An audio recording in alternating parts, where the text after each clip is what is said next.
Hello, hello, hello. Welcome back to the Brighter Podcast. My name is BatSheva. And my name is Chelsea. My life is so much brighter thanks to Chelsea. My life is infinitely brighter thanks to BatSheva. Chelsea and I love to come on here and share stories, tools that we use, techniques that we love that help our lives become much, much brighter, in the hopes and wish that it will help your life to become brighter too. And today is another juicy topic that we have a lot to share about. And before we get into it, we'll go ahead and do what we like to do in the beginning of each episode, which is all of us together, you and us, arrive in the space energetically by taking 3 calming, deep breaths together. So go ahead and relax your body. If you're in a place where you can even close your eyes, go ahead and close them, and then take a nice, calming, soothing breath into your nose. Hold for just a moment at the top, and then release out of your mouth, letting anything that needs to go, go, giving it mental permission. Breathing in through your nose, calming, quieting energy. Breathing out anything ready to go, let it go. Last breath, breathing in quiet, calming, soothing energy. Allowing it to fill your body and then releasing, letting anything ready to go, go. Hello. How are you, Hey. Chelsea? How's your week been? Amazing. I'm doing great. Feeling Awesome. less puffy. I had been Chelsea some was allergies, puffy. but feeling on the up and up, so all good. Awesome. And Chelsea last weekend just finished leading an incredible retreat that she hosted with another woman at Big Rock Candy Mountain. And they did a lot of exercises with the women who attended their retreat that capitalized on the subject we're going to talk about today, which is using your voice. Yes. Use your voice, sisters, brothers, use that motherfucking voice. Goddess gave it to you, use it. But how and why? So we wanted to get into this because Chelsea and I have both gone through and are continuing to go through an evolution of sound, of hearing our own voice, of speaking our truths to people and to ourselves. And it makes a big difference in our day-to-day life. Do you want to start with any examples? Well, one thing that's coming to my mind is a quote that my mother would actually always say, and it had to do with like the power of the tongue and, using your words wisely and kind of, using the tongue for prayer or for what you're calling in. And I feel like before I kind of looked at it in a different way than what I see it now. And so it's really quite powerful. And I feel that you and I, BatSheva, have really got to experience and feel the power of our voice in multiple ways, but in a huge way in our daily W exchange, and really just voicing the bragging, voicing the gratitude, and voicing the desires, and how those all like tie into our wins, wows, and wishes every day, and then watching them unfold and become our lives in real time. I'm so happy that you started with that. That's so important because you and I both have experienced, and we believe in what your mother said, the power of the spoken word and the daily W's, which for anyone who's just tuning in, we do describe it, I think, in episode 2 of our podcast. And I really recommend this technique. It's incredible. And as Chelsea knows, I not only leave them out loud to her every day or every night, which is 3 wins, 3 wows, and 3 wishes from my day, but I pretty much always go back and minimum 1, sometimes 2 times, listen to my own voice speaking those daily W's, as well as, of course, I listen to Chelsea's and reply to hers. And over these past couple of years we've been doing it, I have experienced that it's helped me integrate my own things that I'm grateful for and that I've accomplished, my wins and my wows, and also deeply embodied the wishes, like that I can move towards those time and time again. As you said, they keep manifesting, they keep coming true. There's total magic in the technique of articulating something, especially to yourself and or a truly loving and unconditional person of support. That's really important. And I mean, we've spoken about voice journaling in past episodes. We talked about journaling, different ways, different modalities. For me, that's another way that I strengthened my own voice over the past few years using the technique of journaling, but like with my voice into my voice recording memo. And like a journal, I never really go back and re-listen, rarely, but it's just to be able to talk to myself out loud was transformative. And often I would find I would be able, and even sometimes when we leave the dubs, like we can get emotional, we can cry or really be so authentic and real with what we're experiencing. And then because we're feeling it there, that draws in the alchemy where you heal it and you release it and you move on. And just the voice is so profound. And we all have one and it's free to use it. It is at our disposal. And if we intentionally use it in a way that is wise and not destructive, we can completely and utterly change our lives. I mean, this is what has happened to me over 2 years. And what do you think? It's happened to you too? I mean, the life that I'm living is something that I used to not think possible. The friendships, the relationships that I have, I am just like beyond words grateful for all of it. The freedom, the creativity, the working and doing like dream job, and also continuing to explore and expand and grow, all of it. And I kind of wanted to circle back to that you were saying, like feeling it to heal it and, expressing ourselves. And I know that we had talked prior about creating the time also, like just like what you're saying with your daily W, re-listening to yourself. The somatic breathwork sessions that I host at the Moon Circles every month and that I've attended countless number of in my own personal journey really allowed me the opportunity to open up my voice and to use my voice in a way that I hadn't used in a long time, which was for anger and rage. And allowing that to come out, to scream and make sound really felt like a whole up-leveling and unlocking of things. And other people during the breathwork sessions that I hold, whenever they start to use their voice, there's been so many clients and participants that have reported like, wow, I felt things leaving me, things that were no longer necessary to be there, like to be gone. And so having that release through the voice and also recently through singing for me. I know that BatSheva is obviously a singer. She has her girl band USA and she loves singing and performing. But singing for me was not that easy, especially I don't even remember who it was, but I can remember like maybe whenever I was like 9 or 10 years old, like somebody, maybe it was less than that, somebody like making the comment that my voice wasn't beautiful. And then me feeling like I couldn't sing out loud anymore or I couldn't sing in front of other people.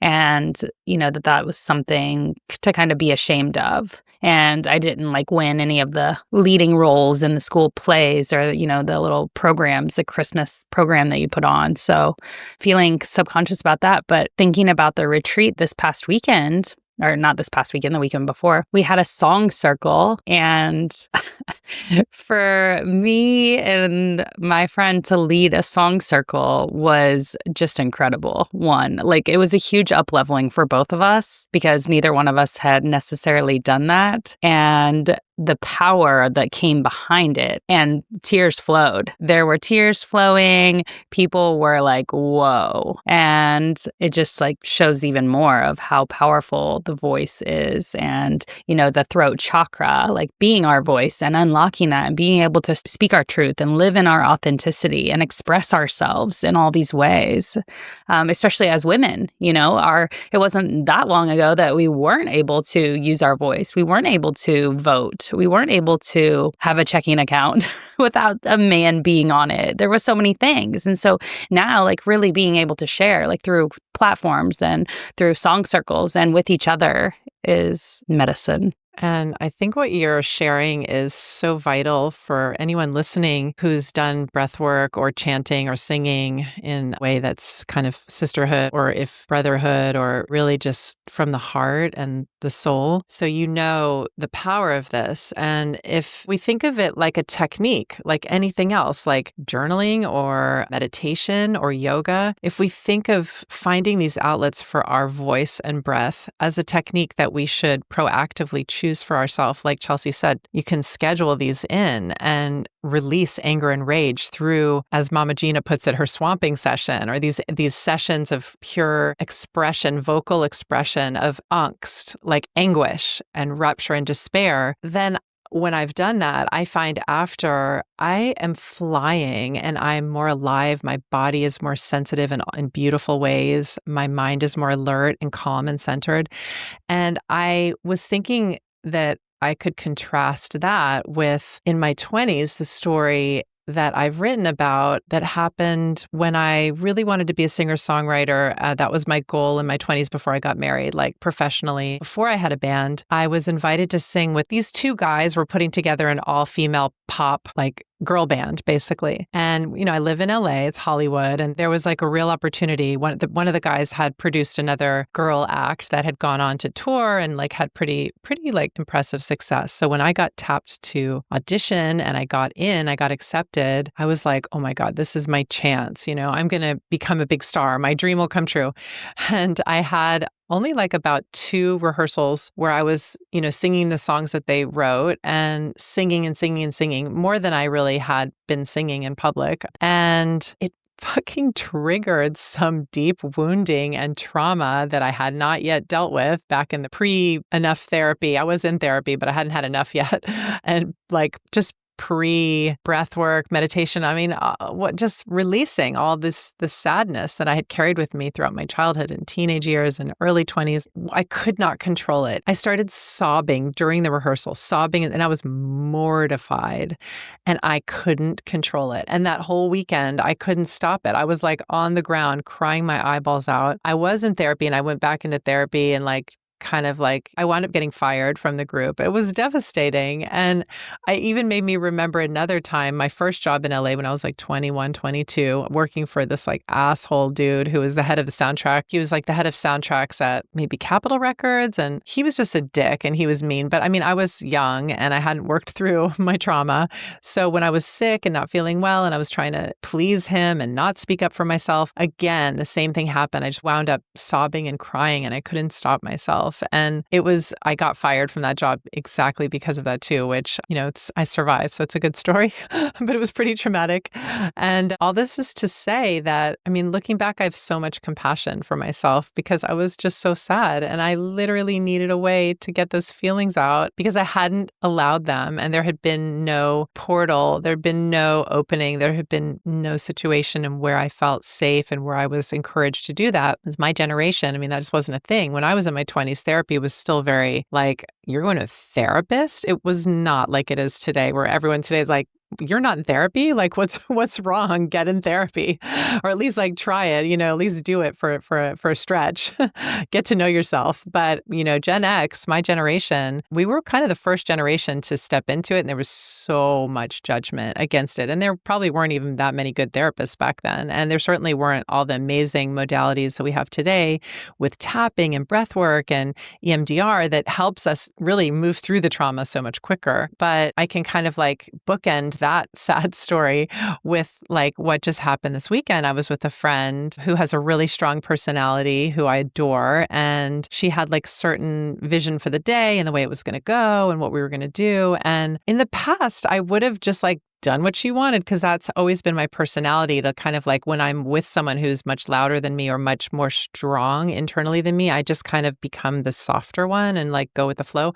But I've heard myself talking to myself like, oh, well, I want to do this. And like, actually, like, let's do this with my time and let's not do that. And I'm going to ask her if we can pivot and do something. And I did all those things. And I wound up asking her to do something else and change. And I spoke up for myself. It sounds so simple, but it was very profound. It was like I had a moment and I was like patting myself on the back, like, you did it. And the day was much better for me having spoken up. And even, of course, in this case, we did the things and the day worked out even better. But I would say, even if she had been like, no, like, let's not, like, as anyone who speaks up who didn't used to speak up knows, it still feels better when you like give your voice that opportunity to speak your truth out loud, unafraid. I think it's important to also preface that same friend of yours, you'd had the situation maybe a weekend or two before, like a couple weeks ago prior to this one. And that time you ended up making the different choice. And I remember in the Daily Dubs that you were like, I wish that I wouldn't have done that. I wish that I would have listened to myself and followed my own intuition. And I remember this distinctly because I was totally relating to it. Having friends who, whether it be something that they have struggled with or something that they like to overindulge in or wanting to be a good influence, has kind of been either be a good influence or portray a certain part, look a certain way, has been something that's definitely circled around the bowl a few times in my life. And I can relate to choosing to like thinking like, oh, I want to do something. And maybe it's something a little riskier or a little bit more adventurous or a little naughty or whatever it is. And then I've thought, oh, but I don't want to make that choice with them here, because what then if they can't handle their shit? Or if that like turns into them spiraling or something. And although it's wonderful to be able to care for others and to see that, and obviously each time is different, and tapping into your own internal like decision maker of what's the right answer for this time is important. But also being able to say like, that's not my responsibility. What choice they make, it's their choice. And I'm only responsible for my own actions and for my own reactions and my own feelings. And really using my voice to say what it is that I want. Or I know that recently it's been asking to have something, like I had the conversation in my head, the same conversation of someone's making something for you and you really want it one way, but you don't want to be that brat that like asks like the princess or too much. And so I've caught myself before not asking for what I want because I'm like, oh, whatever they do, like it'll be fine. But in the moment, it actually happened last night. In the moment, I was like, no, I'm not going to not say it, because then if they cut, it was my sandwich. And then if they cut my sandwich the way that I don't want it, like straight up and down instead of making a nice point at the end, then I know that I'm not going to be as happy with that sandwich as what I could be. And so I just spoke up and said how I'd like my sandwich cut. And then actually the sandwich offering got offered to be cut a different way than those two ways that I had thought of, which was even better and more delightful. And I just was so happy, one, of like speaking up and using my voice, and two, of also being open to have something new and it being fabulous. So got it. Yes. Okay. Now I remember what you're talking about too. The other going with the flow before, or really actually not speaking up and trying to change my behavior. As far as basically, I used to be in a long-term relationship with someone who had, I would call it, addiction problems. And so I would really not myself want to go enjoy like a little cannabis here and there, or a little drink, because I would be too concerned that that person would take that as permission and then it would trigger their addiction spiral. So I would just lock that shit down. And unfortunately, that meant like I didn't live my truth and my life. Like, what the fuck? I think that's what they call an enabler. I don't know. Maybe not, because enabler maybe would be like giving them the drink and doing the. But I think I have so. to say, yeah, actually, you're right. It's not the enabler. So I think I was trying not to be the enabler, which, as you said, like if that's the thing that makes sense and if that's what you need to do, then do it. And that's what I did. And I don't, I'm not mad at myself for that. But I will say in this case recently with that friend, it's true. Like she's talked about herself, like how she's been in the program and now she's not, and she's good with herself and she indulges however she indulges, and she literally can live her own life. I mean, she's my friend and I adore her. But like, I remember the first time we were together, I kind of like wanted some alcohol and like I wanted a little buzz. And I was like, I didn't ask for it simply because I thought might be a bad influence on her. And then, so then this past time, I actually did. That was like it was the same friend, but like I was thinking of a different moment when she just had different plans. But what Chelsea's referring to is also something that I had shared with Chelsea, which is the same friend. Like the night before we were going out, and I actually did want a little buzz. Like I wanted to get a little buzz on. And this time I was like, and I'm just going to motherfucking do it. And, the bottom line is I just realized that like she's not my child.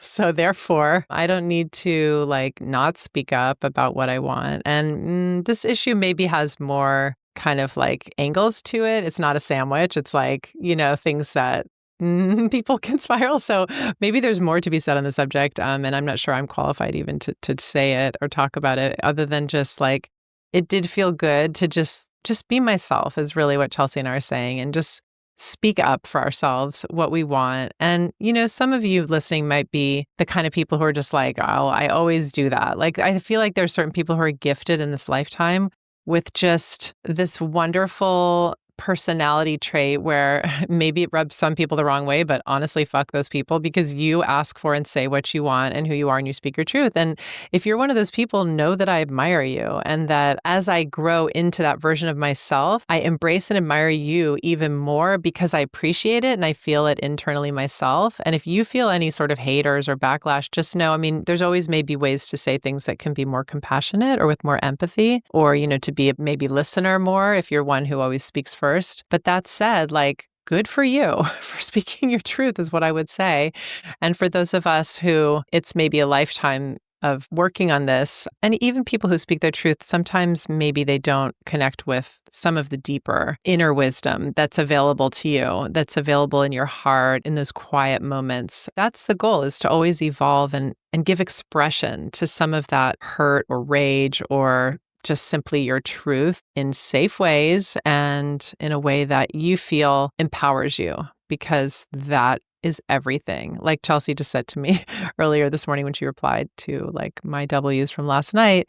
And I was like, yeah, I did this and that, instead of like rushing to like help my kids, which as a parent, that's probably pretty relatable if they're hurting or if someone's sick or something, you have to rush and help them. But at a certain point, you also, as Chelsea said to me, you got to put your oxygen mask on first. And it's easy to say that, and it's such a cliche, but like actually doing it and like hearing the voice inside that's like, well, don't rush, stop, do what you needed to do first. Like they'll still be alive. They're not going to, end up like anywhere catastrophic because of the hour that you're going to postpone helping them or whatever. And because I did that and I listened to myself, my inner voice, and then, speaking up, the whole day turned out better for them as well. So it was just a good reminder about that. Yeah, I think that what reminds me is that also, like, call it what you will, but I feel like whenever you really listen to yourself and your own inner voice, that's the other thing too that I wanted to bring a point to, is like not only using your voice, but hearing your own inner voice. Like, because there is an inner voice that's speaking and it's leading you different ways. And a lot of the times, or for me, sometimes I'll put it off. I'll be like, oh, no, I'm not doing that, or I don't need to worry about that. And then what happens? But like that exact thing. And so it's like becoming more aware of the inner voice and like hearing it and saying, oh, you know what? Someone just offered me the jacket. And instead of saying no, there's a reason why they offered me that jacket. The universe wants me to take the jacket. Like, say yes. Or, whenever it comes to the time management, it's like you said yes to that. And then the rest of the day, like magically, like the universe conspired to make everything work out. Things being like someone asking to meet a little bit later, and then being able to gift your kids like a certain thing, or spending that time. It's just like the flow is happening. It's just so much whenever we try to control it and be the decision makers on everything, like from a different voice. The should voice instead of the actual like intuitive voice. So that's kind of what I was thinking of. Love that. That is so important. It's so important. It's the alignment of the inner and the outer voice. Yes, that's it. The alignment of the inner and outer voice. Like that's everything. I think we got there. Oh my gosh, we've gotten there. Yay. And you know what? Before we wrap up, like I'm going to add that, first of all, just being a singer and getting to sing the songs that I write is such a manifestation of this, like in the most beautiful way. But also recently, as Chelsea knows, I started for fun. I took a stand-up class, which, by the way, anybody can do. You can do them on Zoom. I mean, this is just for fun. Like, it's like taking a pottery class. And the funny thing about doing stand-up comedy is, well, I used it to be able to talk about certain things that I hadn't felt comfortable with. But when I made a joke about it and I heard people laugh in the audience about it, it was freaking healing. Like, I don't know if I've talked about it on the podcast, but Chelsea knows, like, I have had a very difficult time really deeply loving and fully accepting and embracing my post-baby body. Oh, my youngest is already 12, so it's been a while, but the body, continues to show the signs of having had those babies. And I have felt very self-conscious about certain parts of my body, in particular, once started dating again, like, oh my God, this person wasn't with me through that journey of having kids and after, which is one thing. So just that self-consciousness and not feeling good about myself. And I was working on that, and I have been for years, and many different tools and techniques. But I have to share that doing stand-up, and I literally told jokes about like my boobs that used to be like cute little juicy water balloons, and now they're like origami fans, like, and like, like it felt good to be able to laugh and make people laugh. And all of a sudden I found that I was feeling much more loving towards my boobs, towards my different parts of my body that I was making jokes of. So that may not be for everybody, but it is interesting that it's the speaking aloud, it's connecting with people. And in this case, with some people, it helps to do poetry or, to write or even share deep and sad and real, true feelings and experiences. And I do that too, actually. I have a writer's group, and we share that. And I would say that's also transformative. So again, it's with the voice, it's sharing, it's not just writing. Anyway, so I'll just leave y'all with that. Also, belting it out in your car by yourself, turning on your songs, turning on whatever you're feeling, and just singing as loud as you can. I can remember I was driving down to help some friends that were moving, and I was so low. And I had just been in a song circle the night before with some women, and I had learned some new songs had come to my attention, and so I'd added them all to a playlist, and I sang out loud probably the whole 7-hour drive. My voice definitely could feel it. It was like riding a bicycle for 10 miles. Whenever you hadn't ridden a bicycle in a long time, my throat was like, whoa, hello. But it felt amazing. And also, my voice got better in that 7 hours. Like, yes, it was tired, but also I reached new levels that I hadn't been able to reach before.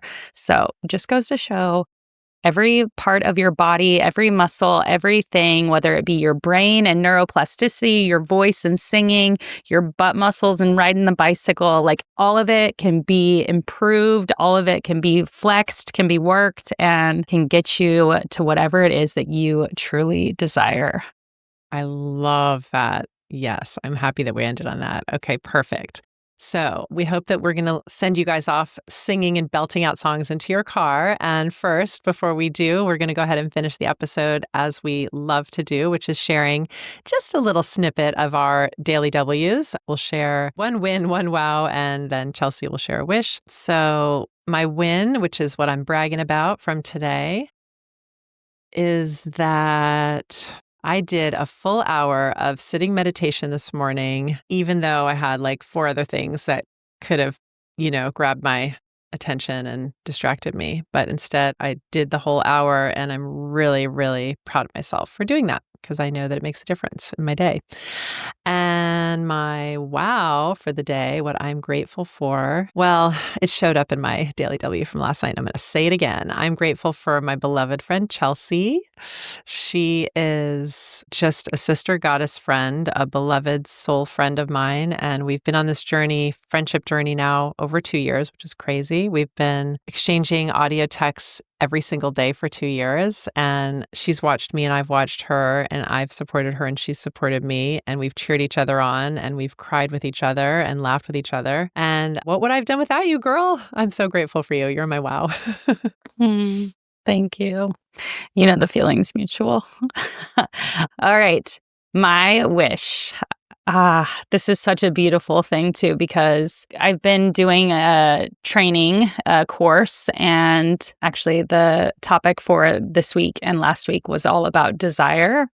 And the big aha moment for me was changing from a goal to like an actual, like visceral, like full on desire. Like, what do I get excited about? What can I feel in my body that I want? Not just like, oh, I want $1 million or I want to lose 15 pounds, whatever it is. So my wish, my desire is that with all this new found knowledge and education and up-leveling that I am receiving, that I am able to communicate and bring it forth to all the women and all the people that I come into contact with, enabling one, for me to feel even better, more excited, more in tune with my joy because I will be helping others to elevate theirs. And also just to be bringing radical, transformative change through individuals one by one and them connecting to their desires and pleasure. Oh, yeah. Stay tuned, everybody, because Chelsea is on this new journey, which it's going to benefit mankind, womankind, all kind. And I am front row seat. I'm so excited. So, yes. Yeah. Buckle up. It's going to be an amazing ride. Well, thank you so much for joining us. This was episode 33 of the Brighter Podcast. We hope that it will help make your day and your week brighter. Thank you. We love you. Love you. Bye.